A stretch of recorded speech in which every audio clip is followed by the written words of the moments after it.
હરણી boat દુર્ઘટનાનો પ્રાથમિક report એસઆઈટીને સોંપાયો। FSL નિષ્ણાંતોએ દુર્ઘટનાનો પ્રાથમિક report સોંપ્યો। ક્ષમતા કરતાં વધુ બાળકો બોટમાં બેસાડાતા દુર્ઘટના સર્જાઈ। 12 બાળકો સહિત 2 શિક્ષિકાઓના અહીંયા મોત થયા હતા।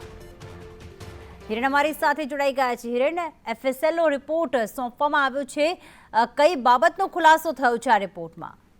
જે રીતે ખાસ કરીને વાત કરીએ, ગત 18મી તારીખે હરણી બોટ દુર્ઘટના સર્જાઈ હતી, જેમાં સનરાઈઝ સ્કૂલના 12 બાળકો અને 2 શિક્ષકોના મોત નીપજ્યા હતા। જે સમગ્ર પ્રકરણની તપાસ એસઆઈટીની ટીમ કરી રહી હતી। સાથે સાથે વિવિધ તપાસો એફએસએલને પણ સોંપવામાં આવી હતી।